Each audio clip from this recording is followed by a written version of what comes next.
Hello there, muy buenas y bienvenidos a esta Masterclass de Visual Noobs, donde hablaremos sobre los espacios de color, los malditos espacios de color. No sabéis lo complicado que está siendo esto, porque este tema de los espacios de color es algo denso. Algo que el artista medio ni se preocupa por estas cosas porque ya se lo dan todo hecho.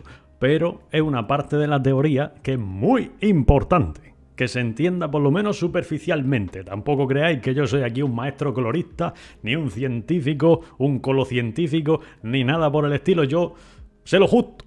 Y lo que os voy a enseñar ahora hay que ponerlo a prueba.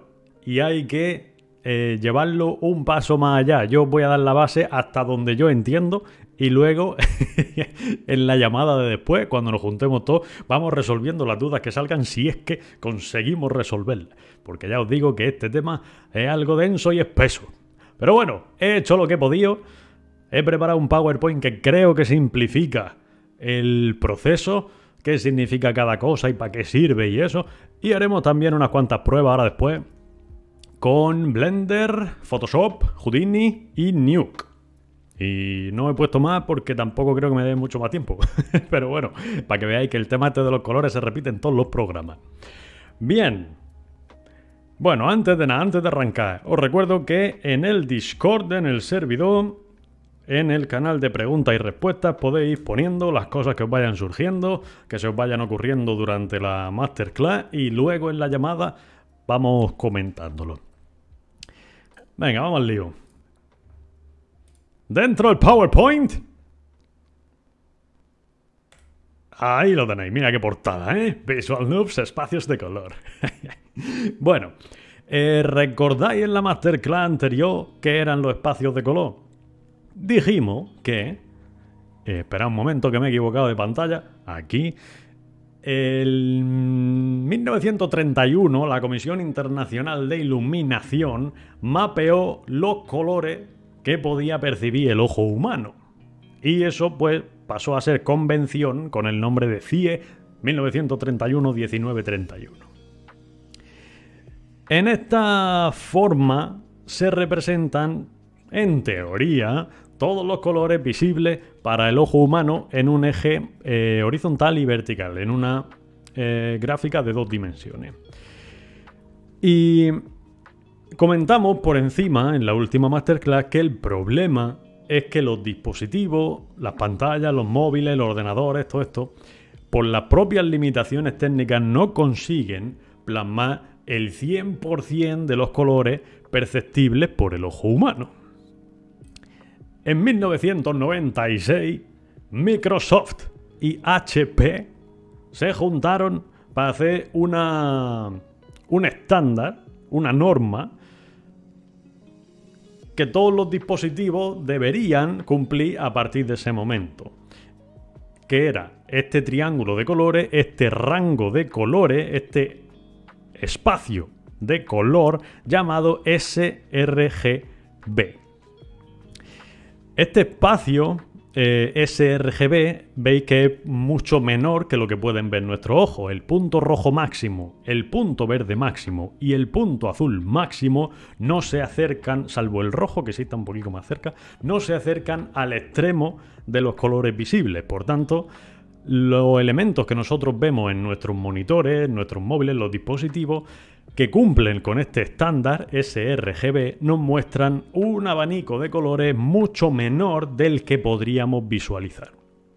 Y es por ese estándar que surgió en el año 96, un año después de mi nacimiento, por Microsoft y HP.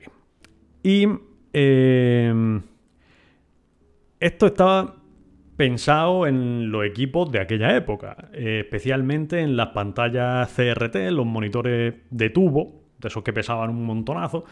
Esos monitores tenían que aplicar a la imagen, a la señal, una curva llamada gamma, una corrección de gamma, para que esos colores se pareciesen o estuviesen dentro de este espacio de color sRGB.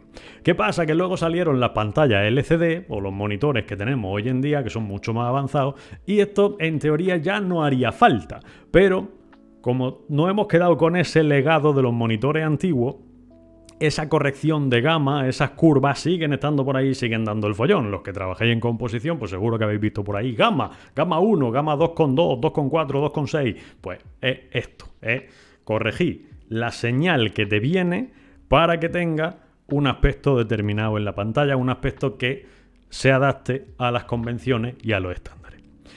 Bien, pues el sRGB fue el primero, luego vino el Adobe RGB, que surgió un par de años después y veis que tiene bastante más rango que el sRGB, ¿no? Sobre todo en la gama de los verdes tiene bastante más abanico de colores.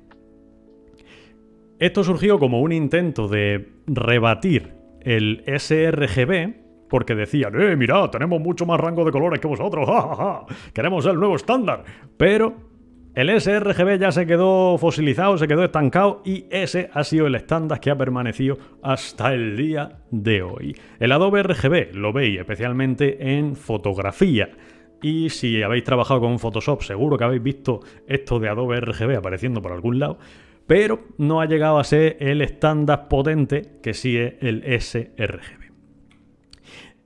Que por cierto, el Adobe RGB es el que se está usando como estándar en la transmisión HDMI. Y con los años, pues como podéis suponer, no se han quedado ahí los estándares, han empezado a salir un montón de esto, cada empresa ha montado el suyo y aquí tenemos pues el pifostio maestro. Tenemos el sRGB, que fue el primerico, luego tenemos el Rec 709, que es el estándar de la televisión en alta definición, HDTV. Si algo se va a emitir en televisión, lo hace con el espacio de color Rec 709, el Adobe RGB, que lo hemos visto ya, el Rec 2020, que es una versión actualizada de este 709, que se usa el 2020 para Ultra HD, que sería pues todo el tema de Blu-ray 4K, Ultra HD. Y luego, ahora veremos más en profundidad, tenemos otros espacios de color que son los que se están empezando ahora a estandarizar en efectos visuales, que son el ACES 2065-1, que es el más amplio de todos los que tiene ACES, y ACES CG, que son los colores, el espacio de color que usamos en efectos visuales. En todo el tema de 3D, VFX, incluso en compositing, usamos el ACES CG, que veis que es mucho más amplio que el sRGB que se venía usando hasta ahora. Y el ACES maestro pues tiene un rango de colores que supera incluso lo que los ojos humanos pueden ver, que esto ahora veremos la utilidad que tiene. Bien, pues en este punto vamos a hacer una pausa y os voy a ilustrar algo que seguramente si habéis trabajado con imágenes, con Photoshop y eso, os habréis cruzado con esto más de una vez. Vale, yo tengo aquí mi Photoshop y me he descargado antes de Google, no hay nada más de misterio, no está descargado de ningún sitio especial, de Google, botón derecho, guardar imagen como, me he descargado esta ardillica que me ha parecido bonita para hacerla aquí en esta muestra. Como hemos dicho, el estándar en internet es el sRGB, por tanto las imágenes que os descarguéis, salvo alguna excepción, estarán en sRGB. Y este JPG que yo me he descargado está en el espacio de color sRGB. Ahora, pregunta, ¿por qué el JPG va asociado al sRGB, a ese espacio de color? Porque el sRGB, como hemos visto aquí, recoge un abanico de colores mucho menor. Y JPG es un formato de imagen que se caracteriza porque la imagen ocupa muy poco espacio. Es un archivo que pesa poco, unos cuantos kilobytes o lo máximo a lo mejor 30 megas, 40 megas, las fotos más grandes. Pero JPG es un formato de archivo pequeño y por eso lleva implícito este espacio de color, porque es un espacio de color que recoge poca información y eso permite que pese poco. Si nos vamos a un archivo que tenga un espacio de color más grande, como el Rec 2020, por ejemplo, estamos hablando ya de un archivo que va a pesar bastante más, porque tiene bastante más información y eso se tiene que reflejar de alguna forma en el peso del archivo. Vale, pues aquí en Photoshop yo tengo mi ardillica y lo que voy a hacer va a ser arrastrarla para importarla en Photoshop y veis que me aparece este cuadro, esta advertencia. ¡Falta el perfil! El documento ardilla.jpg no tiene ningún perfil RGB incrustado. ¿Y esto por qué sale aquí? Porque normalmente cuando tú guardas una foto JPG se le asigna, se le incrusta en los metadatos de ese archivo el espacio de color que usa. En este caso, esta foto que yo me he descargado no tiene ningún espacio de color en los metadatos. Entonces Photoshop me dice, ¡yay! Falta el perfil. ¿Qué hago? No lo modifico, la dejo tal y como está y la meto para adentro. Le asigno el espacio de trabajo que tienes configurado en Photoshop, que es el Adobe RGB. Por supuesto, porque es Adobe Photoshop. Tienen que hacerse promoción uno a otro. O le asigna otro perfil, el que tú quieras, porque vas a trabajar en cosas muy específicas. Pues aquí el usuario medio lo que hace es dejar esto marcado y dice, sí, venga, para adelante, dale. Y con esto lo que hemos hecho ha sido, como hemos dejado la opción que venía por defecto de pasarla al perfil Adobe RGB, ya hemos cambiado el espacio de color en el que estamos visualizando nuestra imagen. Ya no la estamos visualizando en sRGB, como yo me la he descargado, sino en Adobe RGB. Y ahora, a lo mejor desde el OBS, desde la grabación, no se aprecia mucho la diferencia. Pero en el caso de la Adobe RGB, a ver si en esta zona se nota, en la cara, a lo mejor. En el caso del Adobe RGB, los colores están un pelín más saturados que en el sRGB. ¿Por qué? Porque, si recordáis, el triángulo del Adobe RGB era más amplio que el del sRGB. Y eso lo que hace es estirar más los colores y hace que los colores sean más fuertes, que sean más intensos, tengan más saturación. Porque están más lejos del blanco. El triángulo se estira y tenemos más intensidad de colores. Pero, ya os digo, no sé si se aprecia porque es muy suave la diferencia, pero para que veáis cómo afectan los espacios de color. Yo tengo esta en sRGB y esta en Adobe RGB. Por eso, cuando importamos imágenes en Photoshop, a veces no se ven exactamente igual que las que hemos visto nosotros. Nos descargamos una foto, la ponemos y decimos, pero ¿por qué el color se ve más pálido? ¿Por qué se ve más fuerte? Y es por eso, porque estamos usando un espacio de color que no es el propio de la imagen. Ahora, si yo me voy aquí en el Photoshop a edición y le doy a asignar perfil, aquí tengo una ventana que me permite cambiar el espacio de color en el que estoy trabajando. Hemos dicho que el que tenemos es Adobe RGB, yo aquí puedo elegir cualquier otro. De toda la lista esta inmensa que hay, tenemos Access, aquí, nuestro gran amigo. Voy a cambiarlo a sRGB, que es el mismo espacio de color en el que yo me he descargado la foto, y ahora la diferencia es muy sutil, pero ahora sí son exactamente los mismos colores los que estoy viendo en un sitio y en otro. ¿Se entiende el concepto, no? Espacios de color afectan a lo que yo estoy viendo. Esto es importante que quede claro. No modifico la imagen en sí, solo modifico la forma en que a mí se me muestra esa imagen. Los espacios de color no afectan directamente al archivo, sino a mi ojo, a cómo la pantalla, el monitor, me lo muestra a mí. Vale, pues habiendo enseñado esta prueba, vamos a continuar con la presentación. Como hemos visto, el problema es que hay un montón de espacios de color. Y nos podemos ver en la situación en que, bueno, pues en la vida real se cumple este rango de colores, el CIE 1931. Esto es lo que es capaz de ver nuestro ojo, pero a lo mejor la cámara que yo estoy usando para grabar mi vídeo, mi película, graba en espacio de color sRGB o en Adobe RGB. Si estáis usando las cámaras Canon, la DSLR, la reflex de toda la vida, os deja elegir entre Adobe RGB y sRGB. Y luego yo eso lo paso al ordenador y es posible que yo en mi ordenador, si estáis usando una pantalla de Apple, en un Mac o cualquier cosa de estas, los monitores de Apple, algunos tienen el espacio de color, el DCI P3.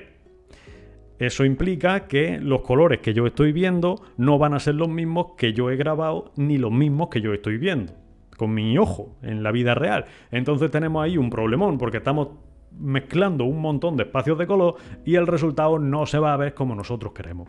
No hay uniformidad de color. Y eso nos obliga a que cada vez que demos un paso en la cadena tengamos que convertir ese espacio de color a lo que nosotros queremos como producto final, ¿no? Lo que nosotros queremos ver. Si yo esto me lo paso al ordenador, tendré que, si quiero emitir esa imagen en una pantalla, en un monitor, en un proyector DCI P3, tendré que convertirlo, el espacio de color, a DCI P3 para que lo que yo vea sea lo que luego vaya a ver en el resultado final. Si recordáis los que hemos visto antes, el Rec 7.9 hemos dicho que era el del formato de televisión en HD, ¿no? El que se usa en las teles de hoy en día.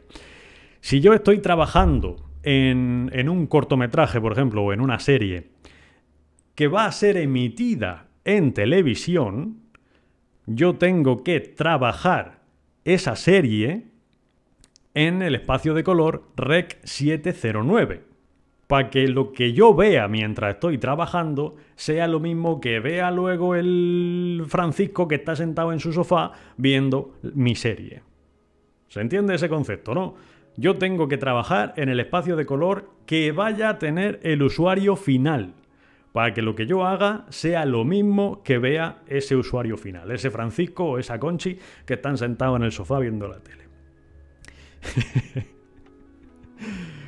Vale, pues en ese lío, en ese follón de conversiones, en ese problemón, es donde surge nuestro querido ACES. Que ACES son las siglas de Academy Color Encoding System, sistema de codificación de color de la Academia. Y estamos hablando de la Academia de los Oscars. Este sistema de codificación de color, ACES, ha sido desarrollado por la gente de la Academia de los Oscars. Así que pues, se supone que entienden lo que están haciendo, ¿no? Y ACES ha venido a nuestro sector, a los VFX, para arreglarnos este follón de los diferentes espacios de color y los diferentes formatos y todo esto. Yo tengo imágenes en diferentes espacios de color, porque he usado diferentes cámaras. Para unos planos he usado una reflex, para otros planos he usado una cámara ARRI o una cámara RED, que son las que se usan para grabar en cine. Con otra cámara otra cámara que he usado es una GoPro, y cada una tiene un espacio de color distinto. Pues lo que haces es unificar todo eso, espacios de color, para yo no tener que estar preocupándome de todo este tema, sino que yo simplemente trabajo, mando mi producto, mi render al siguiente departamento y no me tengo que preocupar de espacios de color. Bien, ACES, como hemos dicho antes, es un espacio de color que tiene mucha amplitud. Percibe más colores que el ojo humano. Y eso lo que me permite es, como todos estos otros espacios de color están dentro de ese rango de ACES, ACES es como mirar las cosas desde arriba y decir: yo tengo el control sobre todo, puedo moveros como a mí me dé la gana porque yo soy más grande que vosotros, puedo moverme para allá, puedo moverme para allá, puedo estirar vuestros colores porque yo tengo el espacio para hacerlo. Y esa es, en esencia, la función de ACES. Bien, pues, ¿cómo funciona ACES? ¿Qué es exactamente este sistema? Pues imaginad que tenemos una cámara, que puede ser cualquier tipo de cámara, aquí nos da igual el espacio de color que use. Nosotros grabamos nuestra imagen y cuando la pasamos a un departamento, esa imagen, usando un IDT, que es Input Device Transform convierte ese espacio de color de nuestro vídeo original al espacio de color Access. Dicho de otra manera, amplía el rango de color de nuestra imagen. Y luego, cuando hemos terminado de trabajar en nuestra imagen, que la hemos editado, hemos puesto los efectos, hemos hecho la composición, el grading y todo el follón este, lo que hacemos es usar el Output Device Transform para convertir el espacio de color de Access en el espacio de color del dispositivo final. Yo me voy con mis colegas y me grabo un corto. Y yo quiero trabajar ese corto en Access. Pues bien, configuro el Input Device Transform para convertir el espacio de color en Access, hago todo mi trabajo en Access y luego, como yo quiero emitir mi corto en una televisión, el Output Device Transform lo pongo como Rec 709. Cambio, bueno, mejor dicho, adapto el espacio de color Access al Rec 709, que es el que se usa en televisión. Si en vez de ser televisión lo estuviese publicando para subirlo a YouTube, por ejemplo, o a tenerlo en ordenadores o en móviles, pues en vez de hacerlo en Rec 709 lo pondría en sRGB. Como he dicho antes, siempre teniendo en cuenta el destino final, quién va a ser el espectador final. Y esas conversiones del input y del output se hacen usando los archivos de configuración de OpenColor.io, que se suele abreviar como OCIO, OCIO, O-C-I-O, que esto ya me lo preguntasteis alguno en la masterclass pasada. OCIO fue creado por Sony Pictures ¿cómo se llama eso? ¿Frameworks? No sé. El estudio de efectos visuales de Sony. Y son archivos de configuración. A ver, os explico. La Academia de los Oscars, The Academy, tiene el sistema Access. Y crea una tabla de colores, una carta de esta Macbeth, que también la mencionamos en la masterclass anterior, y pide la Academia a los fabricantes de las distintas cámaras que graben ese cuadro de colores, esa tarjeta, y luego apliquen a esa imagen grabada un lookup table, que es una curva que define hablando así rápido, el contraste de una imagen. Pide a los fabricantes de las cámaras que apliquen una curva de ese tipo a la imagen para que sus colores sean iguales que los de Access. Y esa curva que generan los fabricantes de las cámaras para adaptar su imagen nativa al sistema Access son los archivos .ocio englobados en OpenColor.io. Y así es como funciona Access. Aquí tenemos el workflow completo. Agárrense. Vamos a ponernos en situación. Vamos a imaginar que estamos en un estudio, ¿vale? Estamos en un estudio o estamos nosotros montando un estudio y queremos adoptar el workflow de Access. Pues así es como funcionaría en un ejemplo. Claro, no todos van a ser igual, pero esto se va adaptando al pipeline de cada estudio. Vale, estamos hablando de un show. Tenemos una peli en la que se han usado 4 cámaras distintas. Y esas 4 cámaras, cada una ha grabado con un espacio de color distinto. Alexa Log, Canon Log, Red Log, S-Log. Estas son las cámaras ARRI, estas son las cámaras Canon, las cámaras Red y pues todas las demás. Las cámaras Sony también tienen el S-Log este. Son...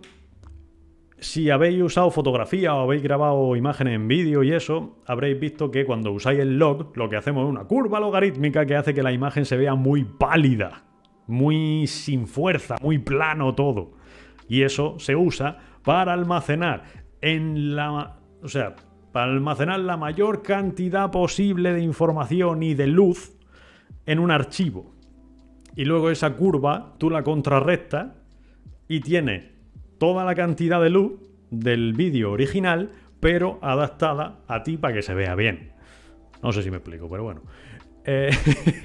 Tenemos esas imágenes de esas 4 cámaras y usando los Input Device Transform, que son los archivos ocio estos que hemos dicho que eran las configuraciones para convertir de la imagen nativa de la cámara a ACES, convertimos todas las imágenes de las 4 cámaras distintas en ACES, al espacio de color ACES 2065-1, que es el ACES maestro. Vale, pues ya tenemos aquí estandarizadas todas las imágenes que me han venido de aquí. Aquí ya vamos viendo por qué es importante ACES, porque ya estamos unificando cosas y eso es lo que buscamos siempre en Visual Effects. Queremos unificar procesos, aunque siempre hay algún listo que quiere ir por libre. Pero bueno, tenemos las imágenes en ACES. Ahora, a partir de aquí, ¿para dónde tiro?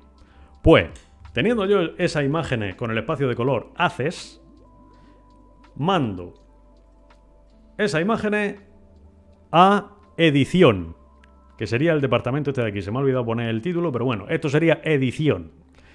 Pero para que edición pueda verlo, como edición va a trabajar en un ordenador, tengo que transformar ese espacio de color ACES en un espacio de color que sí sea visible y apropiado en el monitor que vaya a usar el editor. Entonces, Output Device Transform a Rec 709. Y ya le doy las imágenes en un espacio de color que él ve de forma natural, que se ve bien. Edición hace sus cosas, va cortando los planos, va diciendo, bueno, pues este plano lo queremos del segundo 1 al segundo 40. Bueno, tío, 39 segundos de plano, no veas. Plano secuencia, me habéis entendido. Preparan una lista de decisiones de plano y esa lista la mandan a la central del estudio, lo que se llama conform, que es pues un punto en común. Imaginad como un servidor donde metéis la información, una base de datos. Edición va haciendo lo suyo. Luego, las imágenes en ACES, en espacio de color ACES, las mandamos también a VFX, que aquí es la parte que nos toca a nosotros. La mandamos a un estudio de efectos visuales. Pero en efectos visuales usamos una versión light del ACES original. El ACES original es el 2065-1, que es el más grande, y nosotros, como he mencionado antes, usamos el ACES CG. CG de, pues ya sabéis, Computer Graphics. Vale, o Computer Generated, depende de dónde lo miréis. Ahora que tenemos las imágenes en el espacio de color ACES CG, lo que hacen esas imágenes es pasar a composición, pero composición recibe esas imágenes en espacio de color puro ACES CG. Pero, para que ellos vean las cosas de forma correcta, aplican un LUT, una curva, que cambia la visualización de ese ACES a sRGB, que es el espacio de color que va a usar normalmente en un monitor. Si estuviera usando monitores profesionales de altísima gama, pues es posible que sea otro espacio de color. Pero composición toma esos planos en espacio de color ACES CG y aplica una curva, un LUT sRGB, que ahora veremos cómo se aplica en Nuke, para visualizarlo correctamente ello. Por otro lado, los de CG, que serían los que crean imágenes desde cero en 3D, imágenes virtuales que no existen anteriormente, los programas de 3D que usamos nosotros usan el sistema lineal sRGB, la mayoría, ¿no? Eso puedes cambiarlo, pero bueno, por facilidad de cálculo se usa el sRGB. Y pues nosotros también, cuando estamos con Houdini y todo eso, lo que estamos viendo en el viewport es sRGB, ¿no? Pero aquí es donde viene lo que nos interesa a nosotros. Yo puedo configurar mi programa de 3D, puedo configurar Blender, puedo configurar Houdini para que esa imagen que yo estoy viendo en el viewport no sea sRGB, sino ACES CG. Y eso me permite manipular el color, el shading, las texturas, con una precisión mucho mayor, porque tengo un abanico de colores más amplio, y luego yo puedo mandar ese render como Access CG. Habiendo hecho el shading basándome en el Access CG. Yo renderizo esos componentes, composición los recibe otra vez, recibe mi render en Access CG, sigue usando su cosa, hace su composición y luego una vez que ya hemos terminado todo el proceso de VFX, mandamos el render final de composición, lo pasamos al espacio de color maestro, al espacio de color 20651 y eso lo enviamos al servidor central, al Conform. Y aquí es donde ya se junta todo, se juntan los planos que no necesitaban ningún VFX, los elementos CG que han sido compuestos y que han sido pasados al espacio de color general. Y aquí tendríamos de nuevo todas las imágenes ya compuestas y con VFX y todo el follón en espacio de color Access 20651. Y luego pasamos ya a la última parte, que es la parte del grading, el color grading, que son los que ponen el color y hacen que la imagen se vea beautiful luego en el resultado final. Y ahí se usa una versión de Access que se llama Access CC, Color Correction. Pasamos otra vez al espacio de color Access CC. Los que están trabajando en el color grading normalmente no usan monitores normales como tú y como yo, usan proyectores o monitores enormes porque necesitan ver con total precisión esos colores.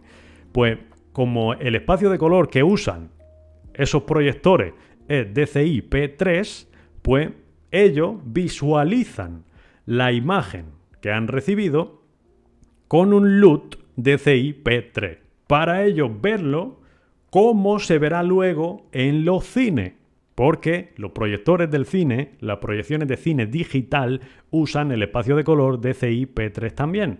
Entonces, el que trabaja en color grading debe ver el resultado que en el cine van a ver también.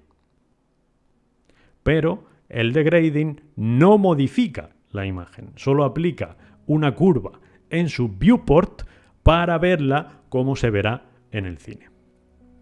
Y una vez que ha terminado el grading, todo eso con los Output Device Transforms se convierte al espacio de color que corresponda al dispositivo final.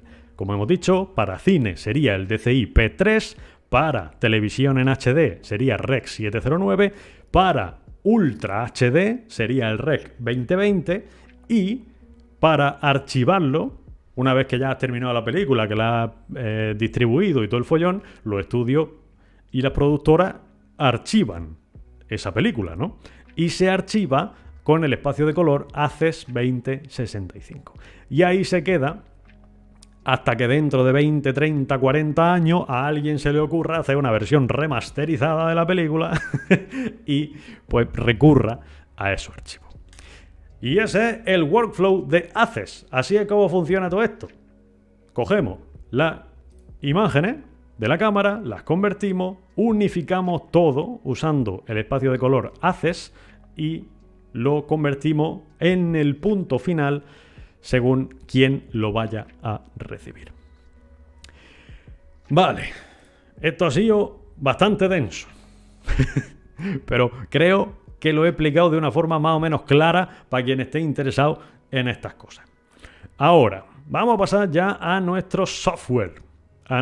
Vale, cuando abrimos nosotros Nuke, tenemos esto, no hay mucho más. Si le damos a la S, se nos abren los ajustes del proyecto. Voy a ponerme por aquí. Y en los ajustes del proyecto, si le damos a la pestaña Color, vemos aquí Color Management, que es lo que estábamos viendo. Lo que a nosotros nos interesa, la gestión del color, que por defecto viene en Nuke. Estamos dejando que Nuke configure automáticamente sus colores.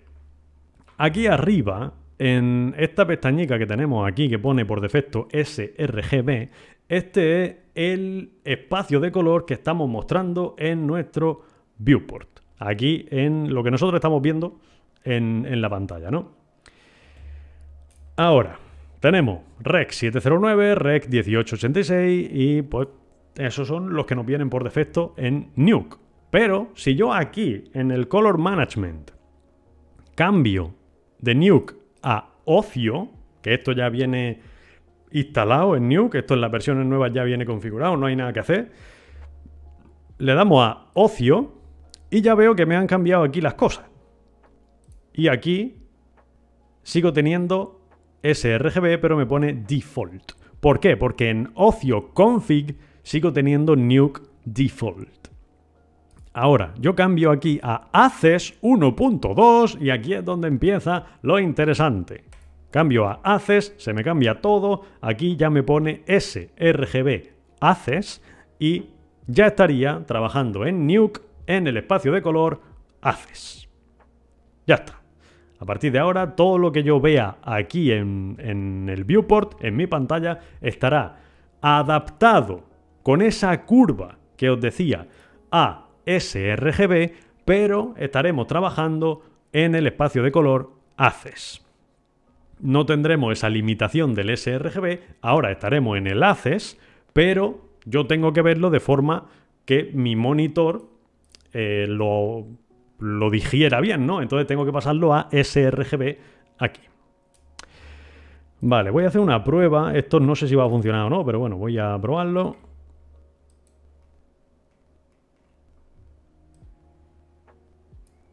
A ver. Vale, me he importado la foto de la ardilla que había exportado de Photoshop como ACES. Cuando le doy doble clic aquí al nodo Read, que es con el que importo esa imagen, veo aquí que pone Input Transform.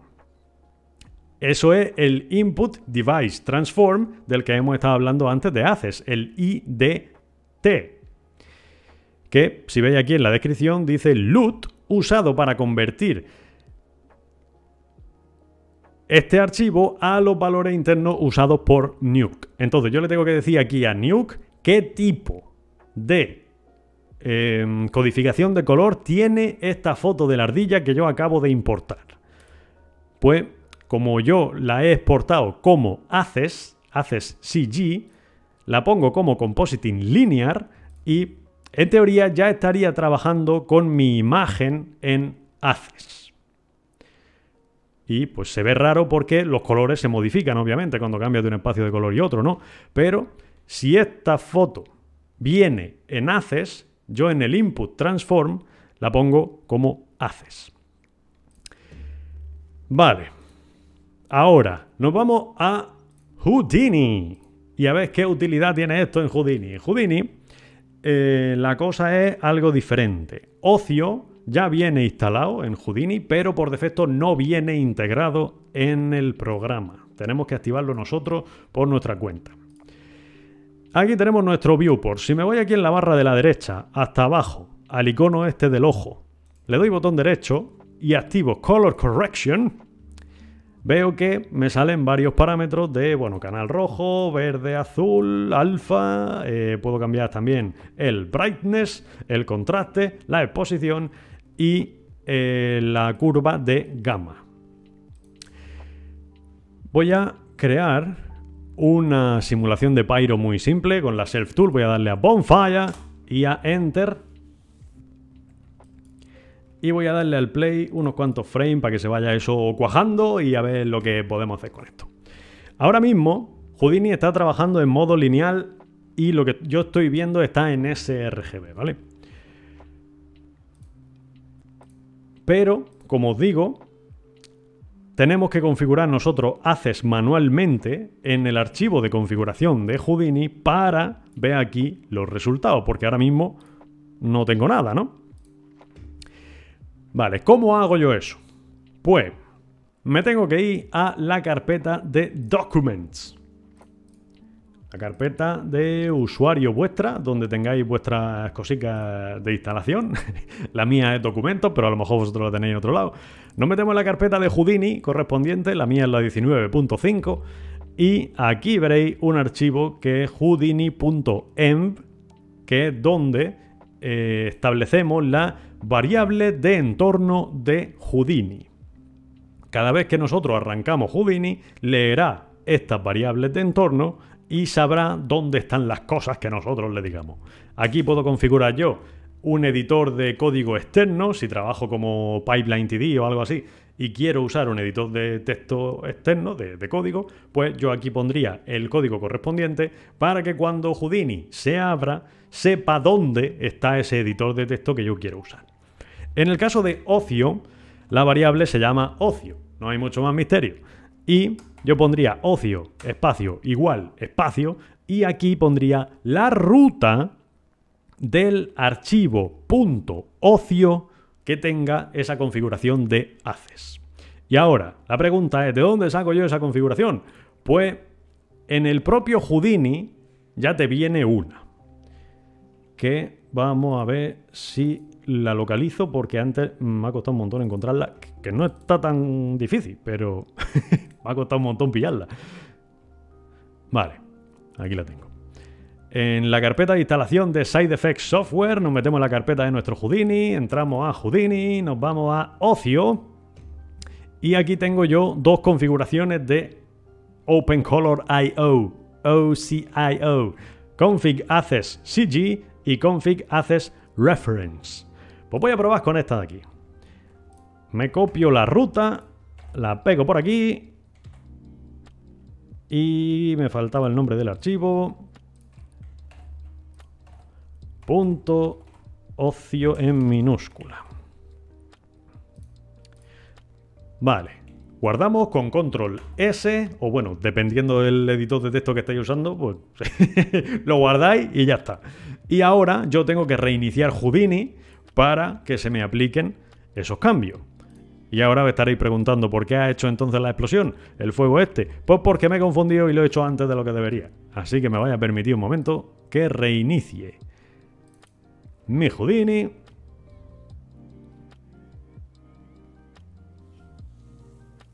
Que hopefully no tardará mucho. Y aquí lo tengo. Vamos al lío. Volvemos otra vez para acá. Color Correction. Y veis que ahora, en vez de salirme la curva esta que tenía antes del gamma, me salen dos menús, dos listas de cosas. Uno que pone Display sRGB, y otro que pone Output SDR Video Access 1.0. El primer bloque, este Display sRGB, es dónde lo estoy viendo yo. O qué espacio de color está usando el display, el dispositivo que yo estoy usando para ver esto. Estoy viéndolo desde el monitor del ordenador, entonces usaré el sRGB. Si estuviera usando un proyector o una pantalla de estas de Apple que hemos dicho antes, pues pondría el P3. Si estoy usando cualquier otro, una tele, por ejemplo, pues pondría Rec 709 porque eso es lo que yo estoy usando para verlo. Y en este otro menú tengo el espacio de color que estoy usando en el viewport, que en este caso es Output SDR Video Access 1.0. Estoy ya aplicando Access en mi viewport. Ahora, voy a crear otra vez el fuego. Ahora sí. Y veis que el tono del fuego es diferente, ¿no? De momento, con lo que hemos hecho hasta ahora, ya se va viendo diferente la cosa. Y voy a dejarle unos cuantos frames. Veis que las tonalidades del fuego ahora son mucho más naturales, ¿no? El color se ve más naranja, más poderoso. Y ahora vaya a ver la diferencia. Pero primero voy a darle al play porque estas cosas dan mucho gusto. Cuando ves la simulación precacheada. Vale. Pues esto es lo que hace Access. Yo ya lo tengo aplicado y estoy viendo un shading mucho más realista que el sRGB. ¿Cómo puedo cambiarlo yo ahora? Pues vámonos a la flecha esta y vamos a poner LUT Gamma. Así es como se... A ver. Así es como se me veía con el sRGB. El nativo, el que viene en Houdini, sin haces ni nada. Así es como se me ve. Y ahora yo cambio aquí la otra vez y me voy al OpenColor.io. estoy cambiando la gestión del color, ahora lo estoy visualizando como haces y veis la enorme diferencia que hay, ¿no? Con el sRGB, el blanco, especialmente los tonos blancos, los highlights, se me ven súper quemados. Al cambiarlo a haces, ya no se ve quemado. Todavía tiene rango hasta llegar a ese color blanco.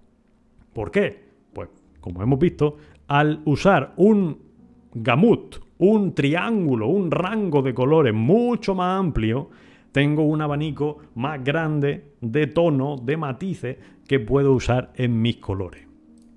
Si estuviera usando el shading normal, sin haces, yo hago el fuego y se ve que está rotísima toda esta parte de aquí, ¿no?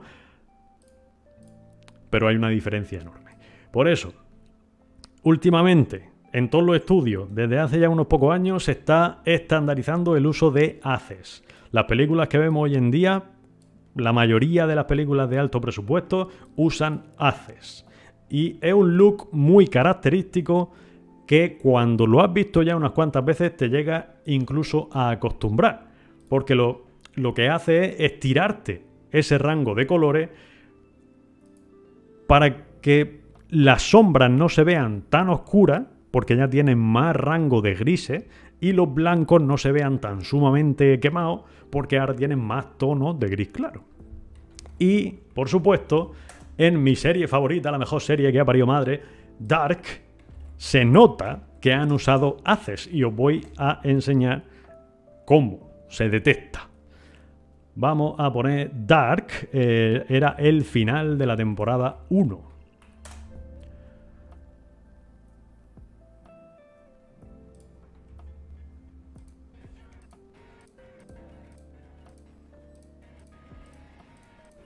Un momento.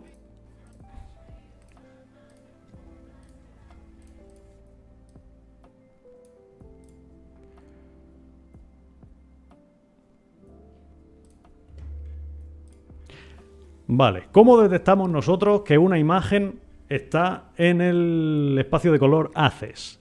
Pues esto no tiene la calidad más ejemplar, está en 720, pero se puede notar porque los matices que hay en la sombra son mucho más suaves. Por ejemplo, aquí tenemos el cuello de Claudia, esta pedazo de arruga, pobrecita, la mujer está ya mayor, y vemos que la sombra no se rompe. También hay que tener en cuenta la calidad de compresión de YouTube, que esto lo habrá matado la imagen, pero aún así se conserva esa esencia de haces. Vemos que los negros hay mucho margen de gris y no se queman, no se rompen tan rápido los colores. Esto se nota sobre todo en los planos oscuros, como digo, que hay mucha más tonalidad.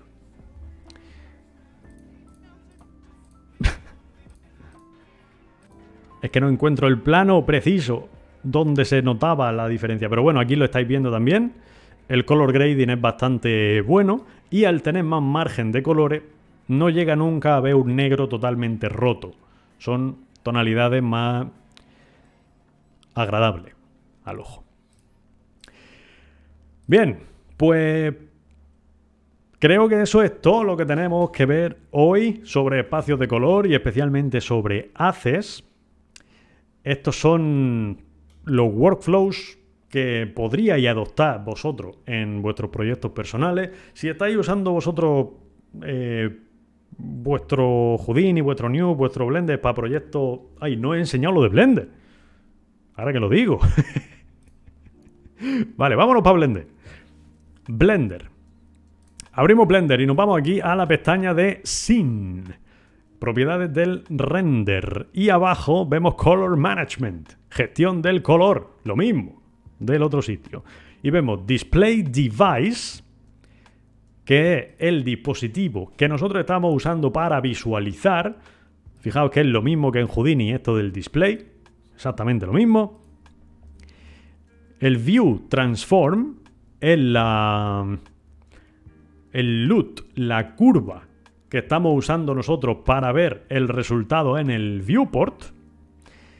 Y aquí abajo tengo Sequencer, que es lo que uso, el espacio de color que uso para el tema del sequencer de cuando estoy viendo un vídeo y eso aquí dentro de Blender, ¿no? Y todo esto afecta, por supuesto, a luego el render. Y vemos que no aparece Access por ningún sitio. Aquí tengo el sRGB, el X y Z, el que se usa también en otros proyectores de cine, y no hay Access por ningún lado. Si yo quiero poner Access en Blender, lo que tengo que hacer es irme a la página de OpenColor.io, que es opencolor.io.org. Aquí me voy a Downloads y tengo las configuraciones de Access, que me abrirá el GitHub, y por aquí abajo tengo archivos de configuración de Access. Ya van por la versión 2.1. Bueno, Access 1.3, Ocio 2.1, y me las puedo descargar de aquí. Pero lo mejor para Blender es usar el repositorio antiguo que tenían los de OpenColor.io, que es este de aquí, ahora lo pondré por el servidor, donde tengo las carpetas específicas de las versiones de Access. Le doy aquí a Code, el botón verde, Download Zip, y se me descargará el zip con todo esos archivos, que yo lo tengo aquí. Lo extraigo y aquí tengo los mismos archivos descargados en mi computer. Ahora, me tengo que ir a la carpeta de Blender, archivos de programa, Blender Foundation, la versión que esté usando, luego otra vez la versión, me voy a Data Files, porque quiero cambiar los archivos, y Color Management. Y aquí tengo esto por defecto: Filmic, LUTs y config.ocio, que son estos datos que yo tengo aquí. Voy a cambiarlo por los de Access, y para eso lo que voy a hacer va a ser, me voy a quitar estos de aquí, me voy a crear una carpeta de backup por si acaso la lío y necesito recuperarlo. Y ahora, de los que me he descargado yo del GitHub, me voy a la última versión, la 1.2, me copio estos archivos que hay dentro de esa versión y me los llevo a la carpeta de Blender otra vez. Blender Foundation 3.1, 3.1, Data Files, Color Management, y la suelto aquí. Y ahora, por supuesto, una vez que se hayan copiado, tengo que reiniciar Blender. Voy a ir creándome mientras una escena en Blender. Voy a crear un plano al que voy a poner un material rojo mismo.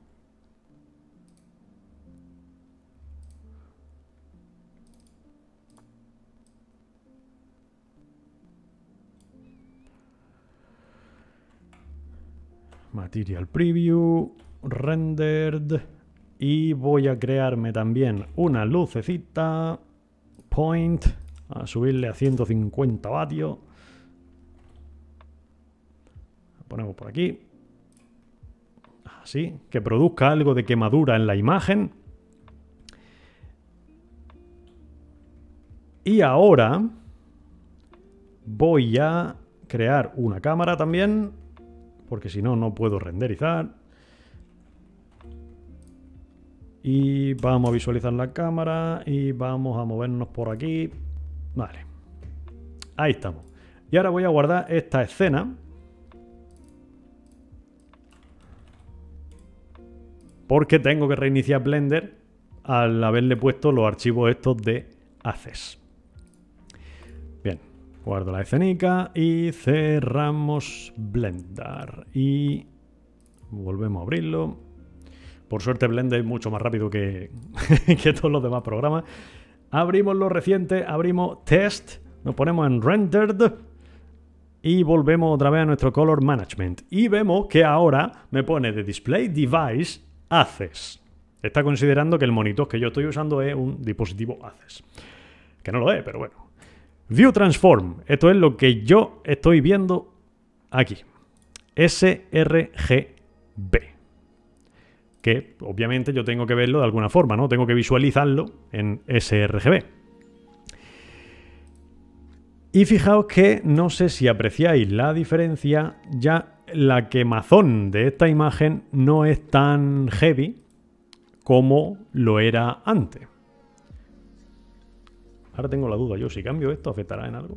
A ver, un momento, el sequencer. Input, generic, RGB texture. Nah, no cambia nada. Vale. No sé si se apreciará, luego en el vídeo podéis echar para atrás y para adelante para ver la diferencia. Ahora, esta quemazón, ese blanco de la luz que estaba quemando mi plano rojo, ya no se ve tan fuerte. No se ve tan quemado. Veis que, aunque yo le suba la potencia a la luz un montón, el centro de ese quemado de la luz no llega a ser puramente blanco. Tendría que subirlo muchísimo para que se viese blanco, ¿no?